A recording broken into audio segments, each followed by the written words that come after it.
Tara, samahan niyo ako dito sa talipapa para maghanap ng chicken neck. Dahil ngayong araw na ito ay gagawa tayo ng trending na crispy fried chicken neck.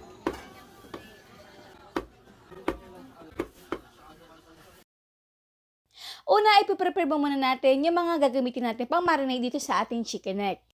Ako, alam niyo naman si Mama Shirley na ang dami-dami ko mga pampalasa na powder na katulad ng garlic powder, onion powder, at marami pang iba. Pero this time, sa mga pang-marination, especially sa crispy fried chicken natin dito, ay mas maganda kung gagamit tayo ng natural na garlic at luya kasi mas kumakatas pa ito at kumakapit dito sa ating chicken neck. Mga kagrabe, ako lang ba dito na gustong-gusto na maraming kalamansi na ilalagay dito sa ating chicken? Nako, don't worry kasi dito kasi hindi naman talaga aasim ang lasa ng ating chicken, kundi magiging balance lang siya pampatanggal ng lansa at the same time nag-a-add ito ng additional pang level dito sa ating fried chicken.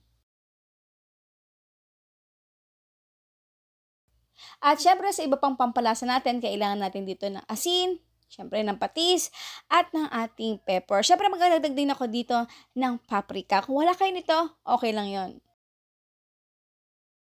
Sa karagdagang lasa dito sa ating recipe ay nagdagdag ako dito ng rosemary. Pampabango din to.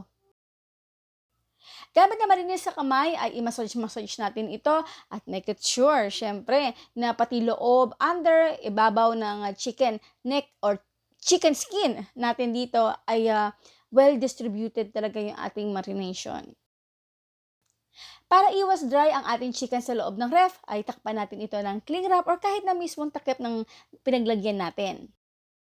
I-marinate lang ito for 2 to 3 hours. Ay magkataka kayo kung bakit saglit lang. Okay lang yan kasi maliit na part lang naman yung ating pipirituhin.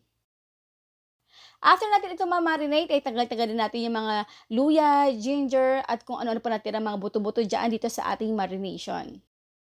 Okay, so ito guys, since nakababad ito sa ating ref for 2 to 3 hours at malamig pa ito, kailangan natin ito muna na i-room temp for at least 2 hours. Pero huwag natin ito papatagalin sa room temperature for 3 to 4 hours kasi baka magkaroon ito ng form ng bacteria.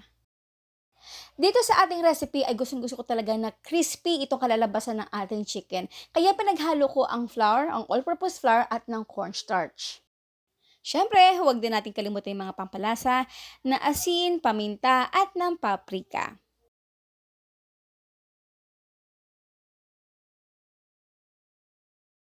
Okay na, ready na. So, bago natin ito ilagay dito sa ating mixture, ayan, halo-halo lang muna natin ito. Gusto ko muna i-share sa inyo yung aking technique o yung paraan ko. Kasi ito yung talaga nakasanayan ko na dito na kung paano pa maging crispy, flaky yung ating fried chicken. Na kahit anong part ng chicken po pwede naman at kahit anong gusto nyo na ibang meat or vegetable na gawin niyo ay ganun technique para sa akin. Ito yung pinaka-the best. For few seconds ay imamassage ko muna dito yung ating chicken neck sa ating breadings. At kapag nakita ko na fully covered na ito at nafe-feel ko na talagang dry na yung ating chicken, ay ita-transfer ko naman ito sa plato. Again, mamassage ko to for few seconds at normal lang na ma-feel nyo na ito ay magiging mamasa-masa ng konti.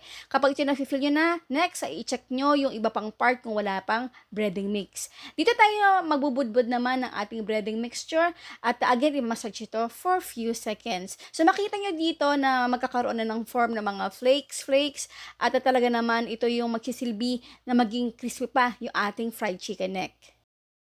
At syempre, bago natin ito pirituhin ay make sure na mainit na yung ating mantika over medium-high heat. So, isang beses na natin dito pirituhin kasi, yun nga, maliit lang ito yung part ng chicken na ating lulutuin ngayon.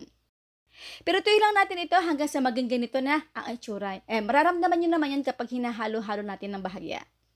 At ayan, ang nakikita nyo, tinatanggal ko talaga yung mga extra na bread mixture dito na napirito natin sa first batch natin. Kasi kapag nilagay natin ito na hindi natin ito tinatanggal, yung pang second batch ay masusunog na yung ating bread mixture pero hindi pa luto yung ating chicken.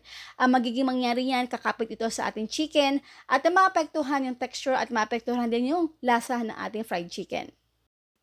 This time ay luto na ito at may nakalimutan lang ko ipakita sa inyo na pwede nyo ito lagyan ng kahit anong flavor powder na gusto nyo ilagay katulad ng barbecue powder, especially cheese powder. Ayan, pwede nyo lagyan. And now is done our trending kanto crispy fried chicken neck.